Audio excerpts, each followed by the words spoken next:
Finding life a bit complex? Confusing? Aware that your old strategies aren't working? Why not ask Pam and Marilyn? This is the Irreverent Therapists, and we're here to add some clarity, humor, and a bit of what might be considered blasphemy to your day. All right. Hello? We're having a little bit of technical difficulties today, Marilyn. Sorry about that. Must be a hot summer afternoon. The wrong place, but we're here now for the Irreverent Therapists. Welcome, everybody. I'm Pam Hoadley, and with me is my partner in crime, and at least today, my partner in technical problems. Although it's all on it's at my feet, the whole technical problems thing. I had on the wrong line. But we're here today for the Irreverent Therapists, and our topic today is limiting yourself to the lowest common denominator. Have you been taught not to shine? That being obviously better than others is mean and selfish? When others can't do what you can do you diminish your abilities so they don't feel bad? Does this create more or less for you and the world? Well, I know for Marilyn and I, this is a very hot topic. We have both been having some very interesting things going on recently, and so as usual, it's a very appropriate topic for us today. So Marilyn, what comes up for you when we look at limiting yourself to the lowest common denominator? Well, certainly, I was given a double message as a kid. Part of the message was you need to excel and do really well in school, and the other message was don't make anybody feel bad. So that you really need to, like, if you're playing sports and you run faster than everybody, you need to slow down. And one of the things I noticed, I remember one time when I was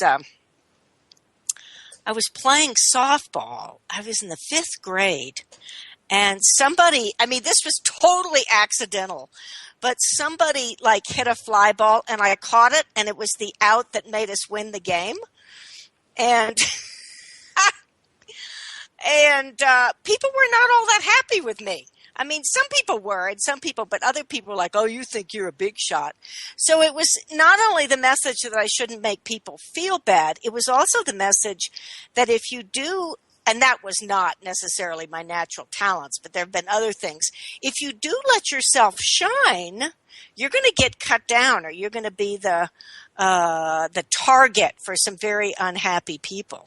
So that's a slightly different thing than we're talking about, but I think it contributes to a lot of what makes people encourages people to choose being less than they actually are. Yeah. Well, what that makes me think of, because, when I think about being a kid and stuff like this, it's if you're too smart and do too well in school, that was clearly not the thing. I can remember in elementary school trying to not let people see my report card because the kids who did have really good grades and who told everybody were then picked on and made fun of and all kinds of things. So it's, it was very clearly a message of if you shine too much, that's a bad thing. And it's kind of sad that people are so insecure of themselves that they can't even honor and acknowledge somebody who's doing well, or who does well. That's just my interesting point of view on that one. Well, and having 2 kids, it's been so clear to me when they were a bit young, right now they're, 12 and 13 almost. Wait, no, that's not wrong. 12 and 15. Somebody just had a birthday. My mind's all messed up. But anyway, a few years ago, both of them were just being them. They were shining in the world. Hey, here's who I am. And you could see them start to get aware of their friends and what their friends think, and start to care about what their friends think, and start to judge themselves and limit themselves based on what everybody else was going to think of them. And it's actually a kind of a painful thing to watch, this amazing being going from, here I am, what do you think, Yeah. I just am who I am to a pile of insecurities and worries about people and how they're being perceived. Yeah. I wonder what it is that makes us put, and I think this is just so universal, but makes us put other people's opinion of us ahead of actually choosing for us and being in the computation of our own life. Yeah. We will bend, fold, staple, and mutilate ourselves in order to have friends or have people like us or try to fit in or to stay in a relationship that's actually very destructive to Right. you. Right. Exactly.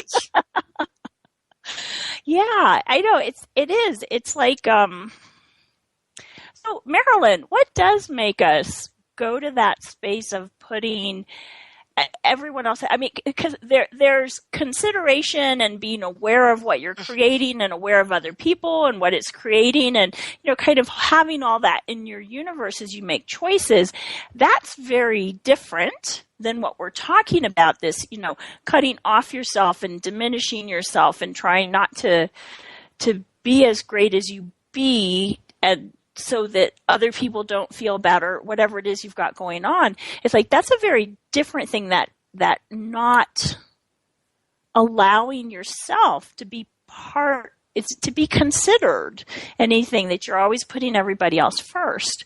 Where do we get that from? Are we buying it from everybody else? Are we, Well, I think there's two things from that, Pam. One is we're taught that to put ourselves first is selfish. Mm-hmm. And selfish has a bad rap. One of the things that I used to do with my therapy clients all the time was let them know that selfish is actually a really good thing. If you'd been an infant and you hadn't been selfish, you would have gone, oh, I can't cry now, or ask mom for food because she's depressed and in a bad mood. You would have died. I love that example.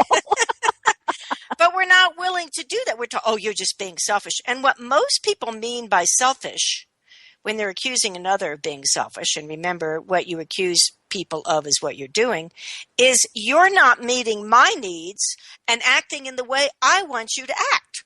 Yeah. Therefore, you're selfish. So I think it's partly that we're taught that. And I think it's also partly that we're never, most of us were not acknowledged as children for being who we truly were. The emphasis was on fitting in. And because of that, I'm getting a little psychological here, but c'est la vie, we are therapists. We're therapists. Exactly. Because of that, most people didn't actually develop a sense of who they truly were, except in relationship to other people. So that they come to define themselves, well, I know who I am in relationship to my mom. I know who I am in relationship to school. I know who I am in relationship to my brothers and sisters.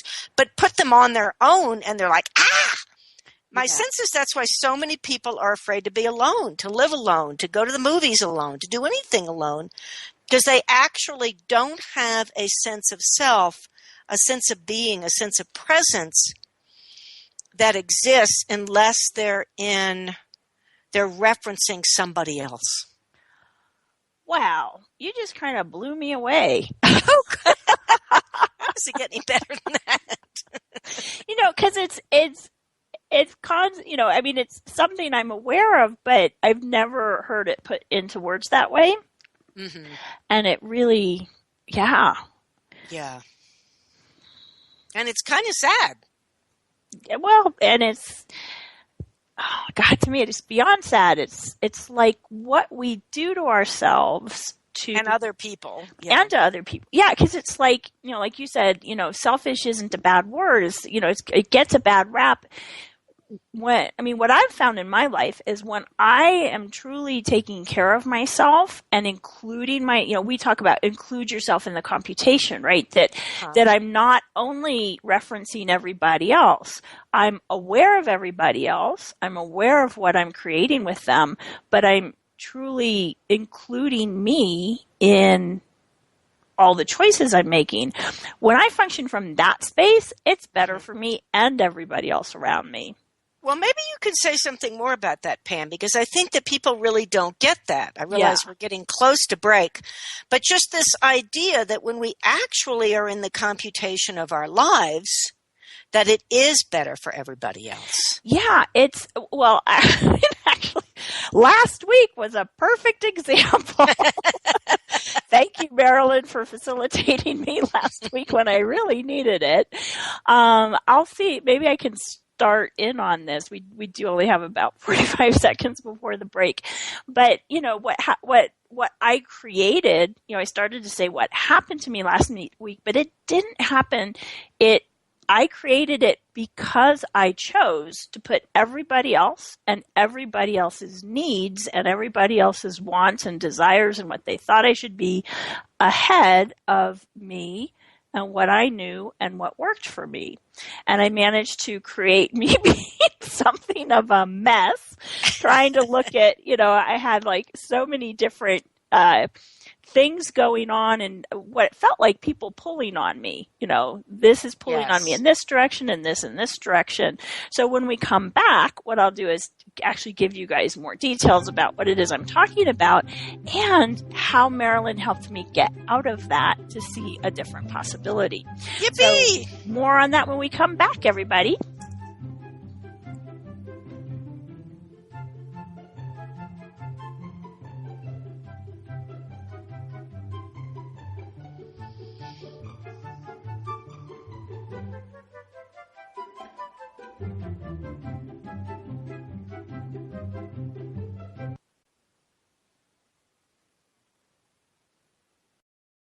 Your conscious lifestyle on steroids. OMTimes Radio. IOM FM. The truth is, you can't change the world if you're broke. I know. I've tried. Isn't it time you turned your life's calling into a profitable, freedom-based business? I'm Michelle Barr. Join me every Thursday at 2 p.m. Eastern for Sacred Success. Being a radio host on IOM FM allows you to build your show on a rich platform with the power of the internet to fulfill your outreach goals and connect with a very specialized and global online audience, unlimited by time and distance. OMTimes Radio will provide you with web relevance, a recognizable conscious brand, and with the standard of excellence that has accompanied every single OMTimes endeavor. Host your show with OMTimes Radio Network. Have you ever wondered how to change your love paradigm? The secret key is finding a love partnership, not just a regular connection. How do you find these? Through conscious relationships.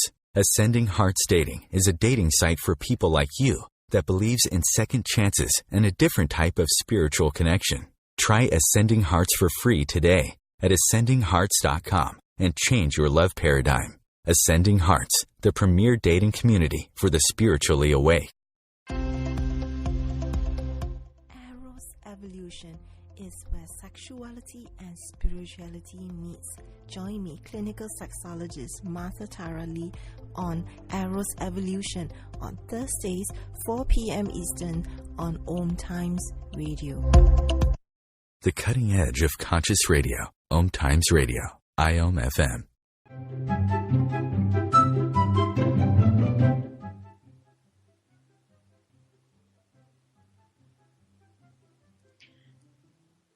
And welcome back, everyone. Have we got you here, Pam? I am having such a technically challenging time. I was on mute, so you missed my whole welcome back, everyone. And I'm here with Marilyn, and we're talking about limiting yourself to the lowest common denominator. It's funny when I get it more correct technically than you do. I don't know why. I know. No, it is. It's very funny because, usually Marilyn turns to me for the technical support. But what we're talking about is limiting yourself to the lowest common denominator. And right before the break, I was starting to talk about what I created last week where I was totally limiting myself. And it's basically in the next 2 weeks, I have like 3 different trips and there's, you know, so just practical things to do for that. I had family visiting from out of town, so there was things I was doing with them. You know, my kids had some interesting stuff going on, so there was being there for them.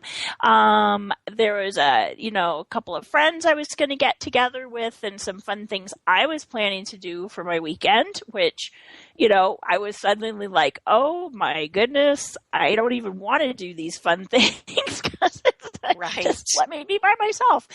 And, you know, basically what I had done was put what all these different people, not even what they were looking for from me, but what I had decided I needed to be for them to be happy. Oh, man, I'd say some more about that, Pam. I think that's really crucial. Okay. Well, do you want to ask me about it, or should I just talk about it? Well, just what you said was I had decided what they needed in order to be happy. And that's, I think, I mean, we lose ourselves in all kinds of different ways. We talked earlier in the show about, you know, not wanting to make anybody else feel bad. But this is a whole different thing that I think moms get into, and sometimes teachers and various other dads can get into it too.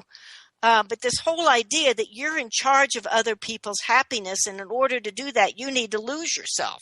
Right. And you know, you'll notice I say I had decided. It's not like any of these people said, Pam, I need you to show up this way for me to be happy. Right. Limit yourself now, please. That's on my agenda. Right. You know, so it's both the going into that role of, you know, basically assuming that I even can make everybody else happy, That's that I should make everybody else happy, and that I know what that would be. So that's actually a very superior point of view, that, you know, hey, I can make everybody happy. Make everybody happy, and that's my job. Yeah. You know, but in the moment when you're all caught up in it, you're not looking at it that way. So basically, it's like I was asking myself questions. You guys have heard Marilyn and I talk a lot about ask questions, follow the energy. It's like I couldn't even ask a real question from that space because I was so lost down the rabbit hole of trying to make everybody happy. Well, and I think something I want to add here is that, you know, there's this whole thing of we teach people how to treat us. I think most kids are taught that it is the parent's job to make them happy and to take care of everything. So and whether it's from the parents or the society or whatever, and most of us would love to be taken care of. But so there's both you had like a bunch of kids visiting and stuff. So there's just you deciding you should make everybody happy, and then all the kids' projections onto you. Oh, you're the mom, you're the adult. It's up to you to make us all happy. Right. So you get it both ways. and so you might be like, okay, Pam, great. You got yourself in quite this mess. How did you get out of it?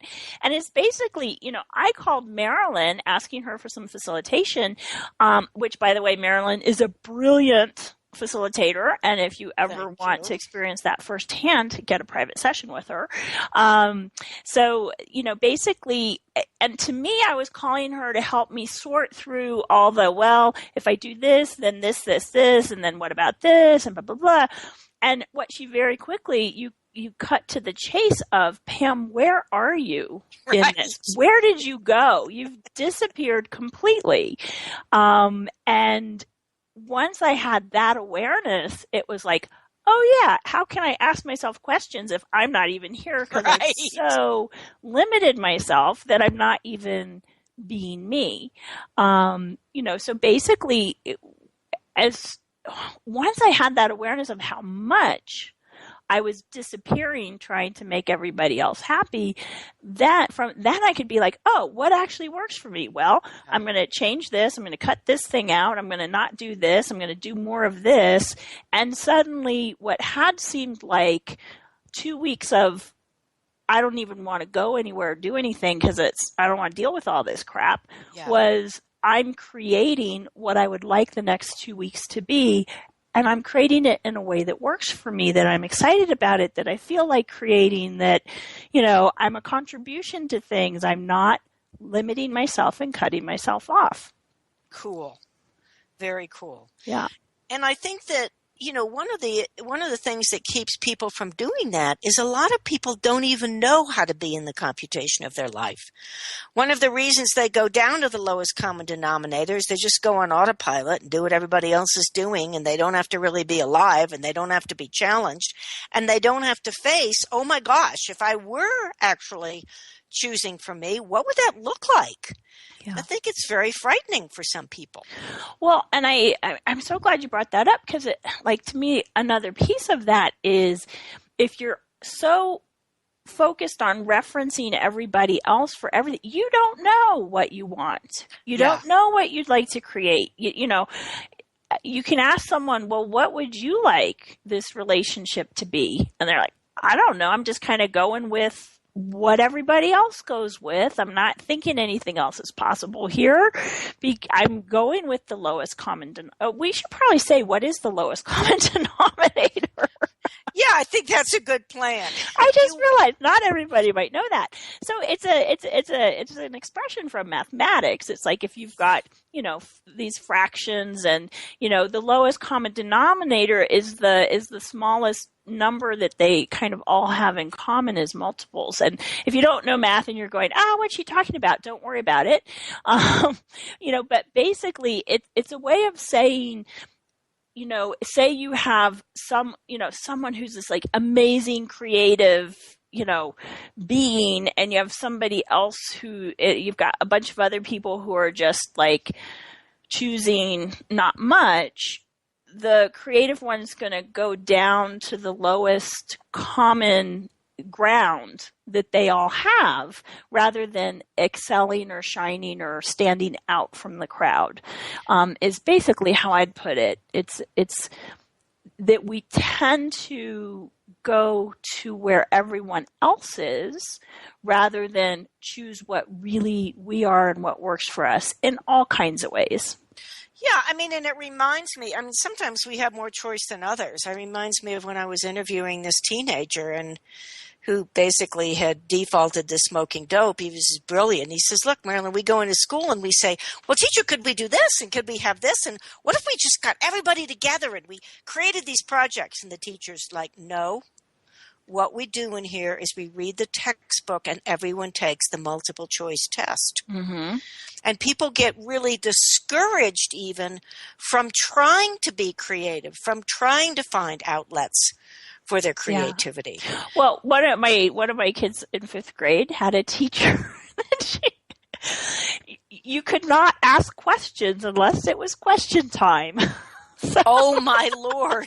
So it didn't matter if you don't understand what she's talking about, or if you have a great idea or anything. There was a very specific time where you were allowed to ask a question. So that would be a really great example. It's like in her universe, question was something to be, avoided at all costs. She wanted to just deliver the right information. And so she so held that position so strongly that you were not allowed to ask questions, period. Wow. And, so that's her bringing the whole class to whatever she's willing to have. And she was obviously the lowest common she was denominator. The lowest common denominator. And, and so that actually, brings up for me something, which is you can be aware of what people are choosing and where they're functioning from, and that, hey, okay, in this classroom, this is what she's trying to impose on us.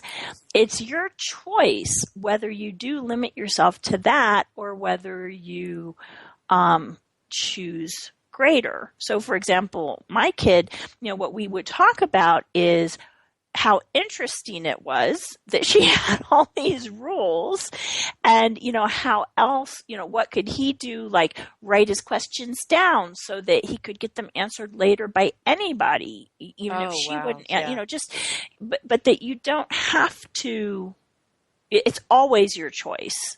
Last week I could have, if I'd noticed sooner kind of how deep down the rabbit hole I was going, at any time I could have said, oh, this doesn't work for me to limit myself to what's making everybody else happy. I'm choosing something different. Uh-huh. Yeah. Well, I think that's a very good example. And I think that, one, nobody tells us we can choose something different. So that's what we're here to tell you, folks. You can choose something different. But it's kind of like if you've ever been in a conversation where you really want to talk about, I don't know, an idea, political or a book or consciousness or something. And everybody else is going, hey, man, let's just get a beer and hey, what do you think of the latest Kim Kardashian thing? And you're just going, oh, my gosh. But sometimes we feel pressured to stay in those situations. Yeah.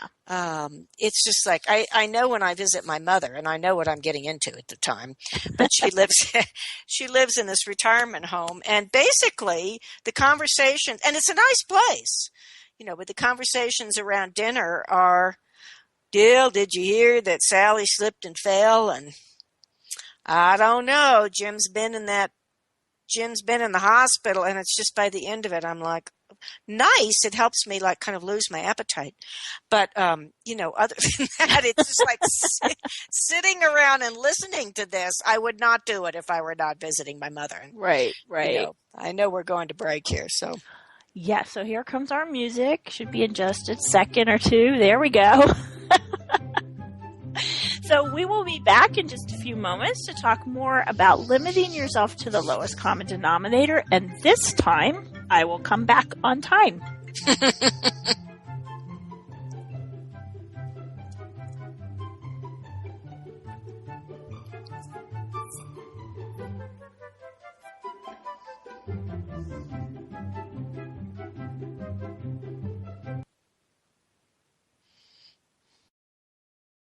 Connecting you with the best of the conscious minds in the world.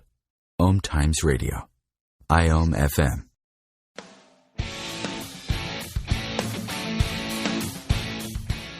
Looking for inspiration? Want to be inspired? Not sure where to go? Find Mark and Kim every Wednesdays at 3 p.m. Eastern on Inspired Living. Topics will elevate consciousness and range from metaphysics to the human and social experience and all things spiritual. Welcome to an inspired community that offers support, encouragement, and new ways of thinking. You are the inspired and the inspiration.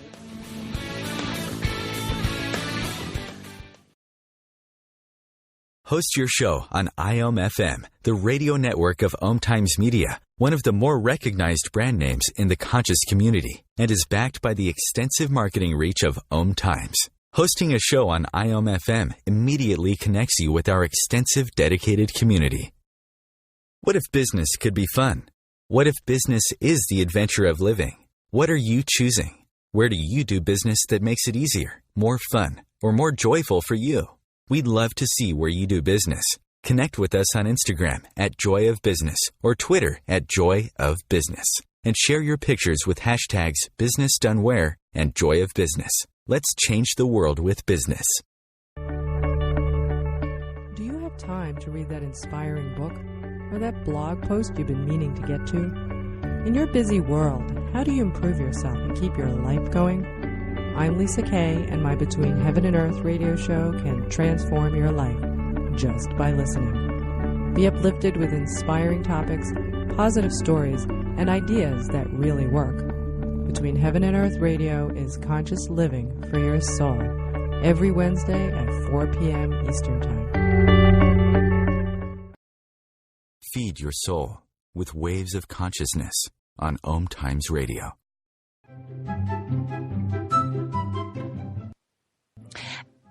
And welcome back, everybody, to the Irreverent Therapists with Pam and Marilyn. And we are talking about limiting yourself to the lowest common denominator. So, Marilyn, I was just thinking during the break about, we talked a little bit about when you're limiting yourself this way, it's not actually a contribution to the people around you. Right. So what does it create for the world when you're actually choosing to include yourself?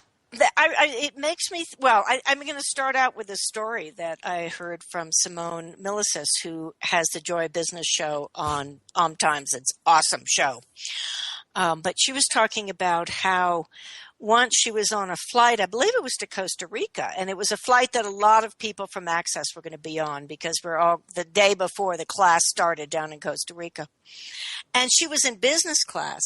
And she said when people, of course, she boarded first, or first class, whatever it was, people first started boarding. She said she kind of shrunk down because she didn't want to make anyone feel bad as they were plodding on to economy and, uncomfortable seats. And then she said she realized, she's like, wait a minute. What if I were the inspiration by being in business class and everybody could go, hey, Simone's in business. I wonder what it would take for me to be in business class. And I think that story tells it all, because when you go to the lowest common denominator, you're not offering the world any inspiration or anything to look to and achieve. You're only offering the world more of the drab 6 in a row economy crowded seats. Mm-hmm. So, and if you will look at the people who are inspirations, and it doesn't matter whether it's political like Nelson Mandela or Picasso or, Ernest Hemingway or whoever your particular heroes or people you admire are, what they've all done is been unwilling to go to the lowest common denominator. They've all been willing to be an inspiration, to be in the computation of their lives, and they've created an enormous difference because of that. I can't think of one, Spielberg, Einstein. Great athletes. I'm not so much into sports, but I know there are some that have been total inspirations to people. So I think that's really worth mentioning. What are you denying the world of by being so much less than you can actually be? Yes. Oh, yes. That's awesome. It's like what it makes me think of is like there's this conflictual universe, because on the one hand, I think we're all sitting around desiring to be great. Like, to be the great athlete or someone who makes a difference in the world. And yet whenever we start to actually shine that way, we do what Simone did of, wait, let me back off. Let me make myself less. And so it's like you're always desiring to actually create this great difference in the world. And know that you can, and swear you know you can if only you would let yourself. And yet, I can just so perceive that energy of let me make myself small so no one notices me. Right, exactly. How often do we do that in so many different ways? I know some people who are like drop dead gorgeous in terms of looks, could easily be, models, movie stars based on looks, right? And what they do to themselves inside because they don't want to shine. I don't know. It's kind of insane what we do to ourselves. Yes. Like whatever it is, whether it's looks or capacities or talents or, just the willingness to choose more, how we then cut that down because we don't stand out, so we don't make people feel bad. It's like all these things we've been talking about. So, what is it going to take to actually interrupt that and change it in the world so it's not the default position that everybody goes to? Well, one of the things that comes to mind is it actually does take courage. Yeah. You really have to be willing to be a target, to be disapproved of, and all of that. But for me, it's if you're actually valuing who you are and you have a sense of knowing that you have worth, then those kinds of judgments don't really affect you or don't affect you to the degree that you're willing to give up who you are. Yeah. I think that they tend to affect people when people have decided, once again, as I was mentioning, that they don't really exist without others. Yeah. That they can't really,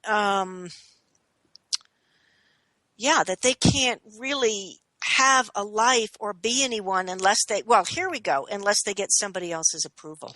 Right, that you need that validation from Yes. other people to prove that you should be, you have the right to exist even. Yeah, that you're doing all right, you're doing the right thing, and there's so much judgment involved in that. And I think that one of the things that people who are generally willing to shine do not have is a whole lot of self-judgment that they're wrong. Yeah. You know. So you mean coming out of judgment of yourself could be like a key part of not limiting yourself to the lowest common denominator? I'm thinking so. Tell you more about that, Marilyn. Yeah, what would it be like if no matter what you didn't judge yourself? If you were willing to be aware and say, well, that might not have been my brightest move, but I can choose something different now. And, you know, that's a lot of what we get from Access. That's just made such a huge contribution in my life, is getting out of judgment and into allowance for ourselves. And you see people just popping like firecrackers practically once they let go of that judgment into that allowance. And all of a sudden, all these really unique, brilliant, interesting people are beginning to show up. So I think that's really a critical part. Yeah. So, you know, so say you're sitting here going, okay, I get it. I've been limiting myself to the lowest common denominator. Now what? You know, so I think what Marilyn, you were just talking about of judgment, there's no one place to start, right? There's no right way to, you know, to change this. Just the willingness to choose to change it is getting it started. And then tools that help you come out of judgment of you. And we've talked about many of them, but we can go over some of them again on today's show. For me, one of the key things in coming out of judgment is interesting point of view. I have this point of view. Right. You know, so it's like, say I'm saying to myself, oh gosh, I should have blah, blah, blah, blah, blah. Interesting point of view. I have this point of view. And I just keep saying that to myself until there's no charge on it anymore. Well, and the thing about interesting point of view that I think people don't get is it doesn't mean you don't have a point of view. It just means you make it sort of arbitrary. Oh, well, that's interesting that I've decided I don't like that. Mm-hmm. You know, it makes it less significant. And that's a lot of what we're really talking about. Yeah. And it's also about coming out of being the effect of anyone or anything around you. Yeah. And so often when we're doing the lowest common denominator, we've made the group, the family, the school, the political situation, whatever it is, we've made ourselves the effect of it and basically put ourselves in the one down position. We've made them greater than we are.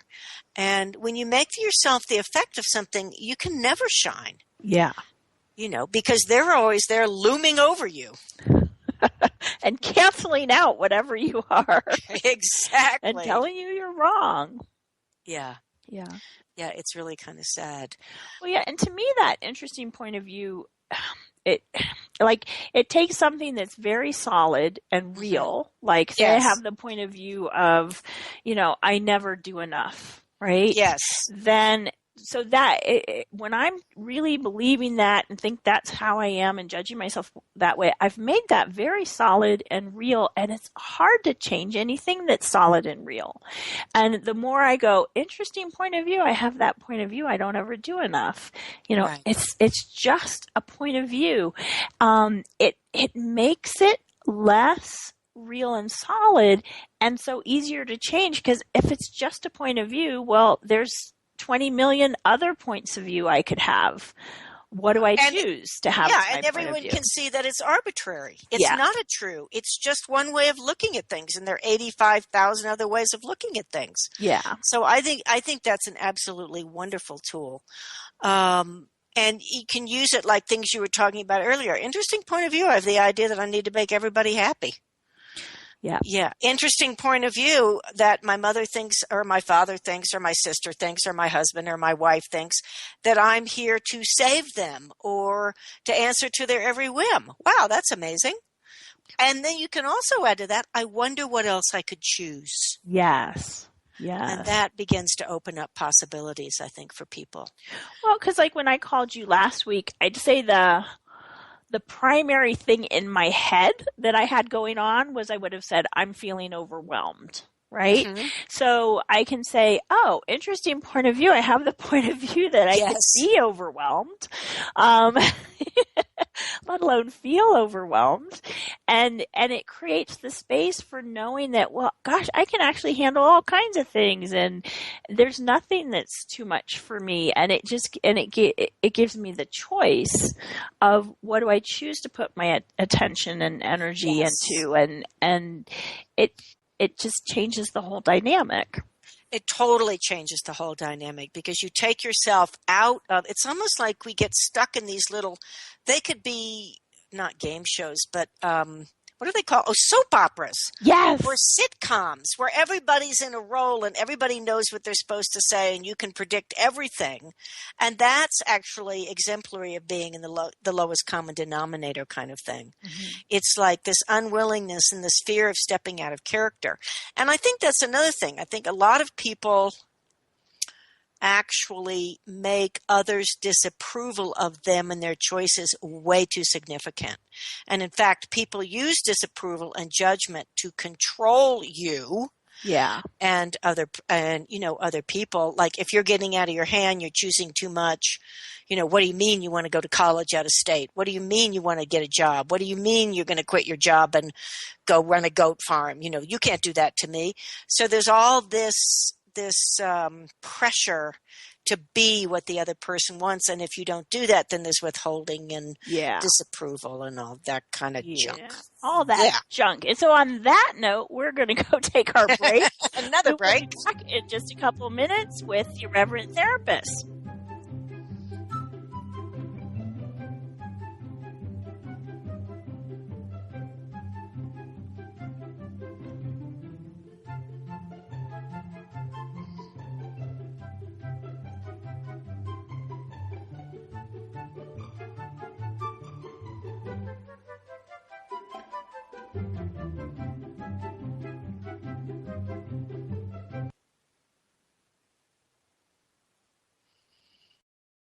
Bringing you the best of the conscious minds in the world. OMTimes Radio, your conscious lifestyle on steroids.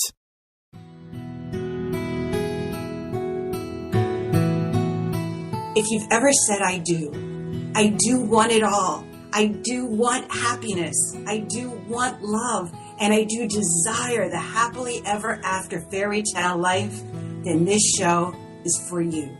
Join me, Dana Nicole Brandon, for my internationally acclaimed show, Bridal Talk Radio, every Tuesday at 6 p.m. Pacific Time, where I'll bring you the top experts in the fields of communication, money, relationships, finance, pleasure, play, travel, sexuality, parenting, real estate, adventure, comfort, care, passion, and love.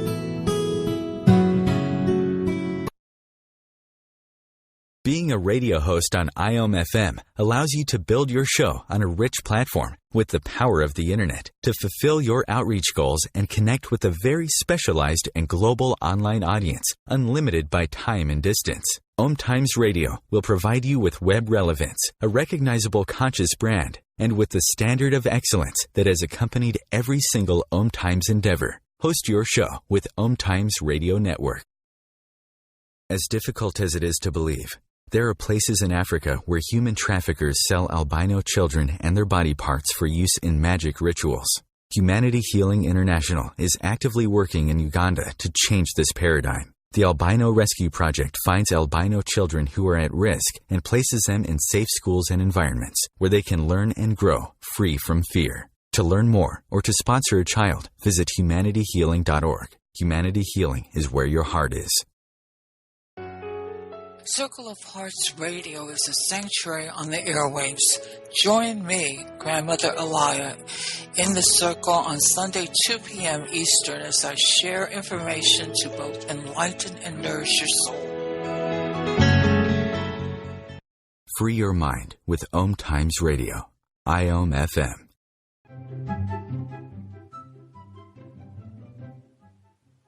And welcome back, everybody, to the Irreverent Therapists, where we're talking about limiting yourself to the lowest common denominator.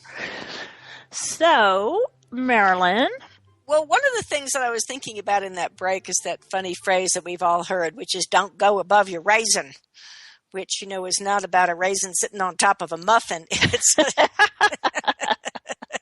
It's kind of a class structure thing that you're not supposed to get too big for your britches. You're not supposed to, like go off to university or think you can move out of, and I'd say Tennessee, but I'll tell you what, there are people that you're moving out of New York City, you're moving out of Manhattan. How could you do that?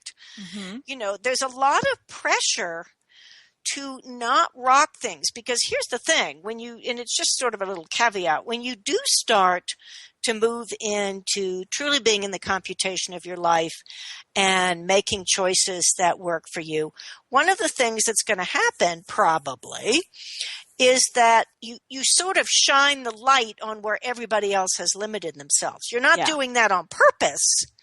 But if you're going off to Europe and you're going to, I can't even think, build sailboats, get a PhD in Spanish, whatever, and nobody else has ever left the town in 50 years, that makes people have to look at their lives. And a lot of people don't want to look at their lives. Yeah. So that's just kind of an FYI, just be aware of that kind of thing. Well, I was working with a client, and that was exactly what she was talking about as she started to choose more, change things that weren't working in her life and things like that.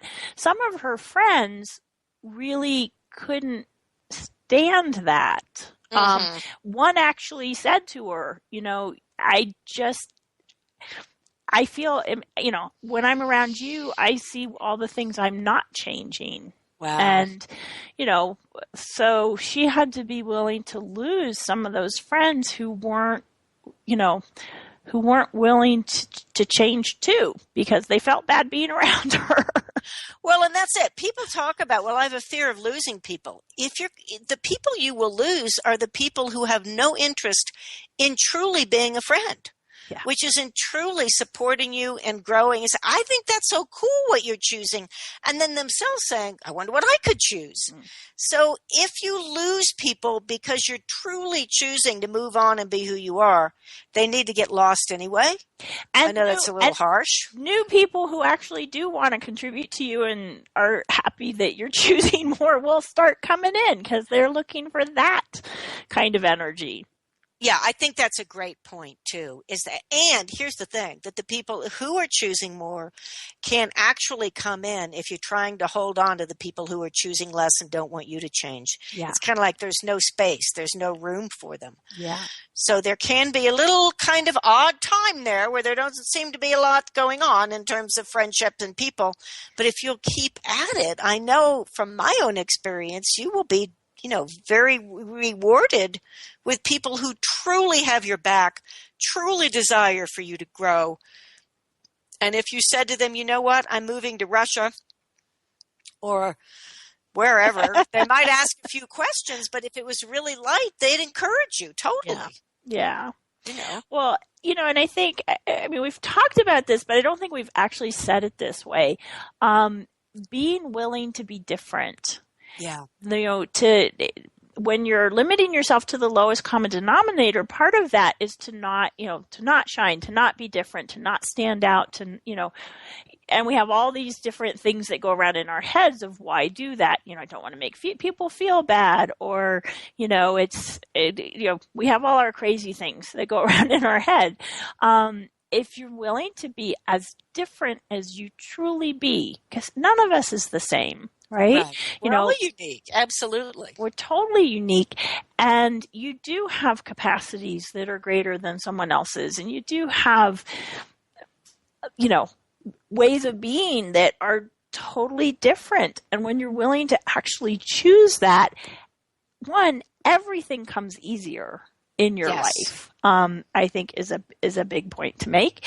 Those people who aren't willing to have that do start to disappear from your life, and it, I don't know. I'm aware of something about this that I'm having a hard time putting into words.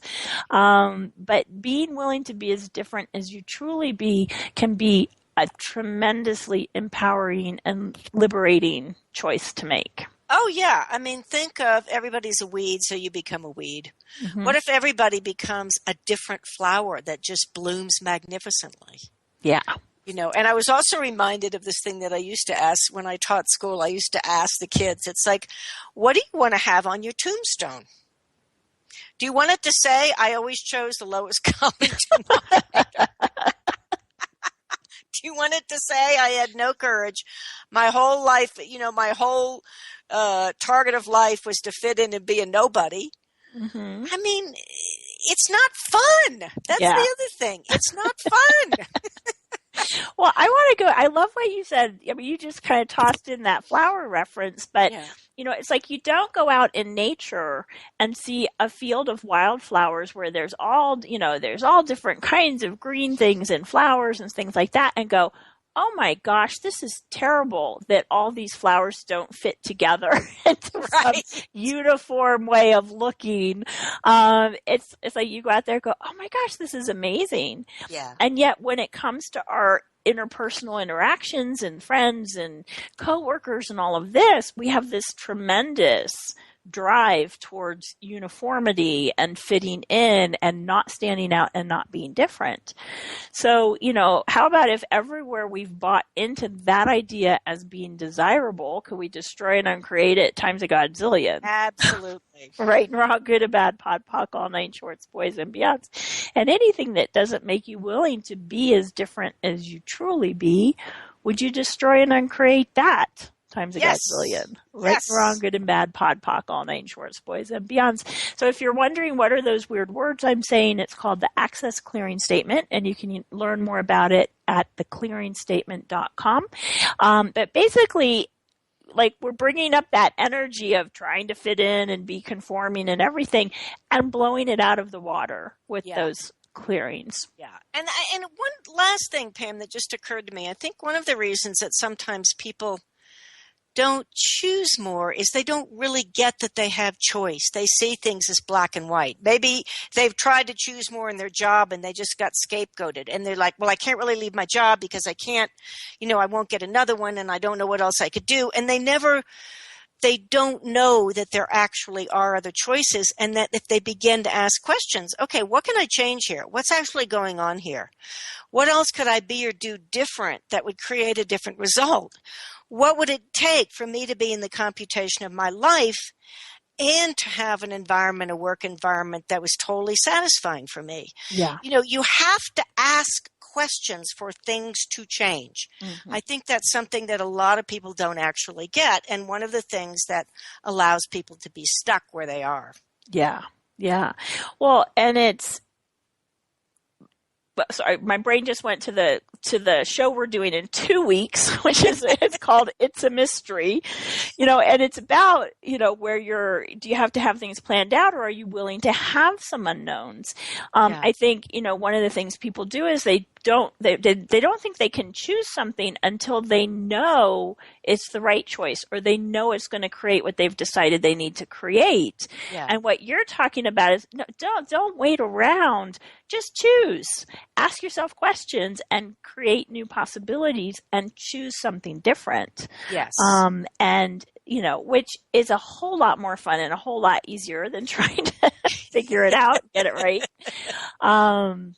You know, you'll hear us talking about that a lot. It's like these tools that we, you know, all the tools we talk about on this show, Marilyn and I use every day. You know, I even talked about last week when I was, you know, in the midst of a pit, you know, what we did was use these very same tools that we talk about. So you can use them to like easily change this place where you're functioning from of limiting yourself. Yeah, and another favorite tool just in the last few minutes that I've been using a lot in the past few days is choosing in 10-second increments. Yeah. Okay, this is really uncomfortable. 10 seconds. Okay, what else could I choose? I think I'll choose to be happy no matter what. Okay, that 10 seconds is over. Now what am I going to choose? Yeah. I'm going to choose to walk towards the refrigerator. Okay, now what am I going to choose? I'm going to choose to ignore that email till I feel like reading it, you know? you really, no choice is like permanent. You really can make different choices. And that's part of being in the computation of your own life, is that willingness to make different choices and to choose in 10-second increments, and to not to feel tied down and bullied by other people's points of view. Well, and, to me, part of that is knowing that you can create something different. Yeah. When you're feeling like you're just at the effect of everything, then you're stuck with whatever the people around you are choosing.